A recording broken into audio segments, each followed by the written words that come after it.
¿Qué tal? ¿Cómo están? Bienvenidos hoy a Caretas Digital. Por supuesto, en medio de todo nuestro mar picado político, se nos escapa de repente que vamos a tener un evento importantísimo en noviembre de este año, que son las elecciones regionales y municipales. Y para el caso de Lima, quien encabeza las encuestas, digamos, no despunta, ¿no? Pero sí ha sacado algo de distancia. Él ya ha sido contendor con anterioridad, es el exministro Daniel Urresti, que, como sabemos, hay que recordarlo, porque a veces eso parece olvidarse en algunos círculos, enfrenta un juicio por el crimen del periodista de Caretas Hugo Bustíos, acaecido en 1988 en Ayacucho. La revista Caretas en general y ya desde nuestros canales digitales se le ha dado cobertura permanente a este caso y, por supuesto, hay conclusiones, ¿no?, particulares ya establecidas por el Poder Judicial con otros involucrados que definitivamente, y con esto resumo un poco la postura del señor Urresti, que definitivamente concluyen que el crimen fue cometido por elementos del ejército, elementos militares, y el señor Urresti era el jefe de inteligencia de la base de Huanta en aquel entonces. Por supuesto, pueden ustedes recurrir a los detalles del caso, como digo, en nuestras propias notas que están disponibles en el canal digital además, pero el hecho es que es un caso que todavía guarda, pues, está teñido de impunidad. ¿Por qué digo todo esto? Porque la defensa principal del señor Urresti se ha basado en decir que este crimen lo cometió Sendero Luminoso, que es, como digo, una hipótesis completamente descartada por el Poder Judicial en sus diversas instancias, por la evidencia que cualquiera puede ver al frente. Y claro, ahora, como reitero, el señor Urresti enfrenta un segundo juicio por este caso que, pues, la primera vez, recordemos, coincidió con la campaña electoral, donde fue derrotado por Jorge Muñoz. Justo en esos días se determinó eh, bueno, que no era culpable en realidad, pero luego la Corte Suprema ordenó un nuevo juicio porque no se habían merituado correctamente, entre otras, las pruebas presentadas por la Fiscalía, pruebas que además continúan sumándose.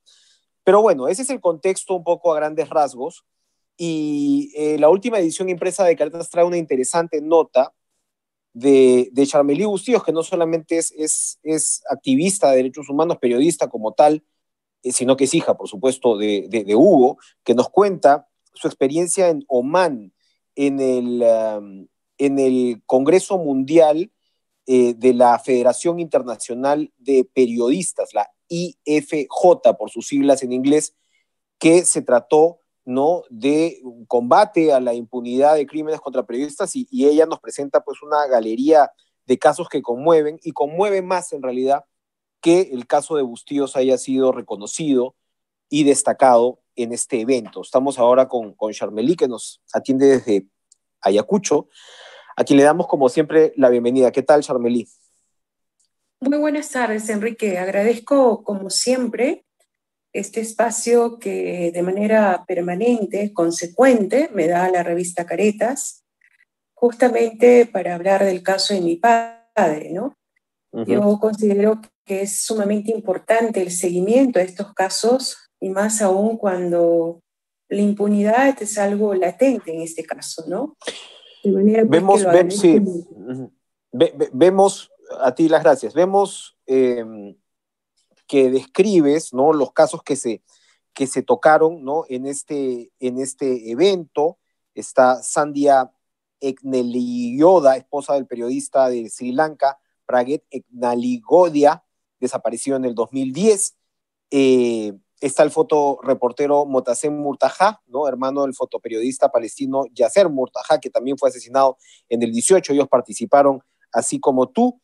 Se hizo un minuto de silencio, ¿no?, para Shirin Abu Akleh, que era una respetada periodista de Al Jazeera, que también fue asesinada, que ha informado durante 2 décadas sobre los pormenores de la causa palestina, etcétera. Y en medio de, por supuesto, de esta dramática relación, llama especialmente la atención que fuera el caso de un peruano y que fuera además un caso que ya lleva varios años más, lo cual de alguna manera multiplica la sensación de impunidad. Cuando hablamos de un caso que tiene, en el caso pues de Bustillos, más de 30 años, 34 años, ¿verdad? Donde no se esclarece completamente las responsabilidades de un crimen como este, lejos de olvidarlo, lo que hay que hacer en realidad es volverlo a traer a la actualidad, ¿no? Porque como estos casos que mencionaban son del 2005, 2010, por supuesto muy importantes, pero es especialmente relevante que un caso como el de tu padre haya sido traído a colación en un evento internacional, no solamente viniendo del Perú, sino luego de todos estos años, ¿no? O sea, es decir, la impunidad no se termina nunca. No, para nada. Y por eso que la Federación Internacional de Periodistas tiene una campaña permanente, ¿no? Contra la lucha, o sea, contra la impunidad. Realmente es algo lamentable porque siempre manifiesto y no me canso de repetir, no podemos dejar que los asesinatos de los periodistas que se dan en el mundo se conviertan en unas frías estadísticas, Enrique. Siempre hay que apuntar, siempre hay que destacar que detrás de ese periodista hay una trayectoria, hay una familia, hay amigos, hay una familia, hay hijos, hay esposa. Entonces hay que darle ese rostro humano, ¿no? Porque no yendo muy lejos, en México también los asesinatos de periodistas es algo impresionante que te conmueve de tal manera que y todos los casos son impunes, todos los casos son impunes, ¿no? En el caso del periodista Hugo Bustillos Saavedra, que es mi padre, corresponsal en la revista Caretas, ha sido una lucha permanente, consecuente, contra la impunidad, que el caso se archivara, porque con quienes nosotros estamos lidiando no es nada fácil, es el ejército, ¿no? Entonces es un poder que de todas maneras es un poder que suele intimidar, que suele, ¿cómo se dice?, arrinconar cuando se pretende buscar justicia, porque lamentablemente los miembros del ejército de aquel entonces siguen siendo protegidos por el Estado. La Marina igualmente. Tenemos el caso de Jaime Ayala, que hasta el momento no aparece su cuerpo. Es una lucha, recién está arrancando un juicio de Jaime Ayala, después de más de 34 años. Está el caso de Melissa Alfaro, que también está en pos de iniciar un juicio. Y así, periodistas peruanos, entonces, y pasa en un país como el nuestro, que dice ser un país democrático, un país de derecho, y que lamentablemente estos casos se mantienen impunes, ¿no? Entonces, no es el hecho de que hasta cuándo vamos a seguir hasta donde las fuerzas nos den, y de verdad espero que el Poder Judicial finalmente pueda emitir como una sentencia condenatoria, porque eso yo lo esperé el 4 de octubre del 2018, una fecha que nunca me voy a olvidar, por los miembros de la Sala Penal Nacional. De manera pues que ese entonces no se dio y justamente estábamos en vísperas de elecciones a la alcaldía de Lima. En ese momento el señor Daniel Urresti también era favorito para ganar el sillón de la ciudad más importante de nuestro país, de la capital. Entonces, de verdad, a mí me entristece este tipo de situaciones, Enrique, porque uno dirá, pero todavía no se le ha condenado, no se le puede sentenciar a priori. No es que se le sentencie, se le condene, se le absuelva, no. El señor está siendo acusado por un hecho considerado crimen de lesa humanidad. Él tiene que responder y está respondiendo ante la justicia, y de manera pues que cuando una persona esté en ese proceso, desde mi punto de vista, no debe incursionar en el mundo de la política. Eso es inaudito. Eso no se puede permitir en un país como el nuestro. Evidentemente, porque se interpreta en ese caso la carrera por el acceso a un puesto político como precisamente una prolongación de la impunidad, ¿no? Es decir, yo me valgo de un puesto de poder para efectivamente por allí burlar la acción de la justicia o evadir la acción de la justicia, mejor dicho. Exactamente, porque en más de una oportunidad él se sintió como que era un ensañamiento, él se sentía un perseguido político, y no, yo no voy a, o sea, Daniel Urresti En 1988 él estaba como capitán Arturo. Nosotros vamos por un caso puntual, específico, que es que está siendo acusado por el asesinato de mi padre. Hay testigos, hay pruebas. Es cierto, hay que esperar la sentencia de los jueces, estamos en una lucha permanente. En el 2018 él fue absuelto, pero nosotros, como la parte civil, nosotros apelamos a la Corte Suprema de Justicia. Y no olvidemos, Enrique, que fueron los cinco jueces que incursionaron en ese momento en la evaluación del caso de mi padre, que determinaron y dijeron que no, que esa sentencia absolutoria tenía que ser anulada. Y en consecuencia mandaba un nuevo juicio. Es por eso que estamos acá. No es porque el sistema judicial se ha ensañado, no. Hay, como se dice, mandato supremo, en este caso de los jueces, de que este caso se esclarezca y se analicen las pruebas como corresponde. Entonces, esto no es ningún ensañamiento, ninguna venganza, ni que hasta cuándo vamos a seguir culpándolo. No, o sea, no es que hasta cuándo. Hay una acusación y bueno, por eso estamos en juicio. De eso se trata la lucha contra la impunidad. Finalmente, la sentencia tendrá que exponer los motivos porque las pruebas están puestas sobre la mesa.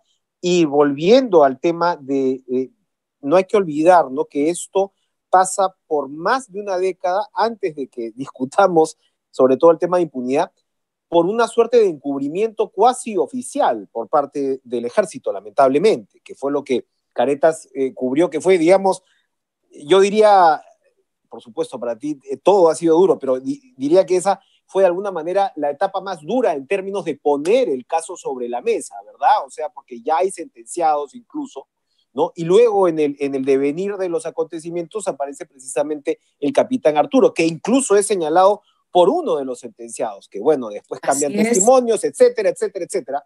Pero estamos hablando de un circuito bien cerrado. Yo lo que te quería preguntar, para actualizar un poco a nuestra audiencia, Urresti ha seguido sosteniendo que en todo caso el crimen apunta a una autoría de Sendero Luminoso, que es como lo que yo decía, ha sido completamente descartado por el Poder Judicial. Está descartado completamente, ahí no hay ningún tipo de dudas, Enrique. ¿Y él insiste con ese punto? Perdóname, él insiste con esa estrategia de defensa. Él estuvo insistiendo en eso, pero no, es totalmente, no tiene cabida esa acusación contra Sendero Luminoso, porque hay pruebas fehacientes de que fue el poder militar. En ese entonces, una patrulla del ejército del cuartel militar de Castropampa en Huanta, Ayacucho. Entonces, no se puede seguir insistiendo en una teoría que ya está descartada, que incluso en la sentencia del 2007 contra el entonces comandante del ejército y uno de los autores materiales, lo determinó así el Poder Judicial, que fueron militares los autores del crimen, de manera que esa insistencia de querer acusar a Sendero Luminoso no tiene cabida. Además, hay algo puntual que se suele olvidar precisamente por estos largos años que tiene este proceso. Desde el primer momento, Enrique, los testigos fueron amedrentados, los testigos fueron amenazados, los testigos fueron detenidos, los testigos fueron acallados. Entonces, la verdad que eso fue demasiado duro. Y tan es así que los testigos no querían hablar. Fue una de ellas que habló en su momento. Ahora tenemos a la otra testigo, Isabel Rodríguez Chipana, que ha dado su testimonio. Que lo acusa de violación, además, a Urresti. Exacto, señala al señor Daniel Urresti. Entonces, queda en los jueces evaluar, analizar las pruebas y analizarlo con el rigor. No se les está pidiendo otra cosa que hacer solamente su trabajo. Entonces, yo espero de verdad que se prevé que para este año se tenga ya una sentencia.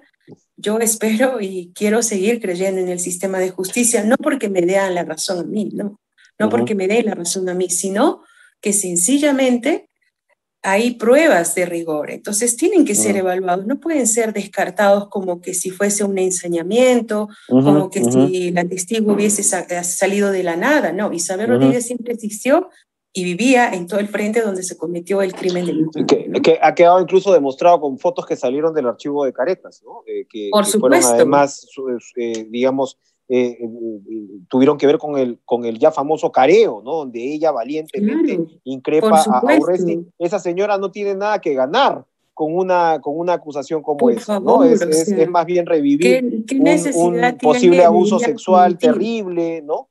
Pero, Ujú. a ver, y por supuesto, volver a invitar a la audiencia a revisar esta secuencia de pruebas, porque es lo que realmente le da el peso y la validez al caso, y por algo es que Caretas, a través de las generaciones, en realidad, ha continuado con esta cobertura que tú valientemente y tu familia y tu fallecida madre también demandaron, ¿no? Por justicia durante tantos años. ¿En qué está el juicio ahora mismo? ¿En qué está el proceso? Cuando dices que se espera que antes de fin de año llegue finalmente la sentencia.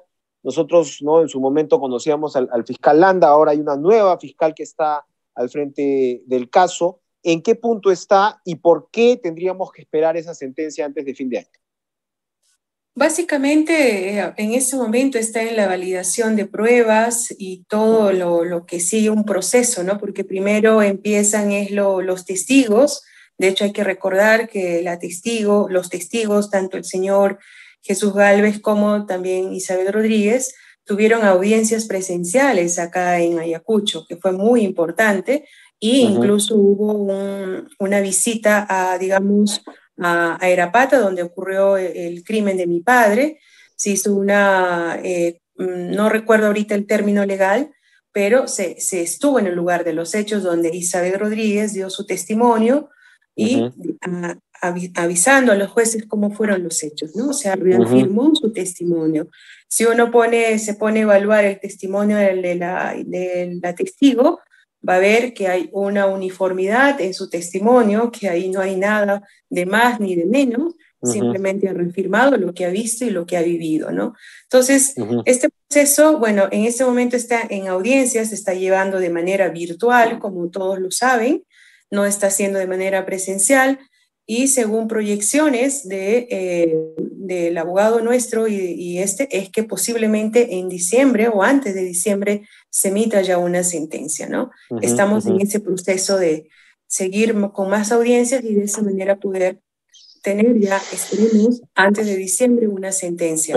Hay audiencias virtuales, pero entonces ya se pasó por la etapa de reconstrucción de los hechos, lo cual es particularmente importante. Exactamente, fue una reconstrucción de los hechos y todo eso, ¿no? Muy bien, Charmely. Bueno, sobra decirte que vamos a estar sumamente pendientes del desarrollo del caso, vamos a continuar dándole cobertura y además esperamos tus colaboraciones en Caretas con mucho interés. Enrique, ¿Bien? Con mucho gusto. Para mí la revista Caretas para mí tengo un afecto muy grande, una gratitud inmensa y la siento como mi casa, ¿no?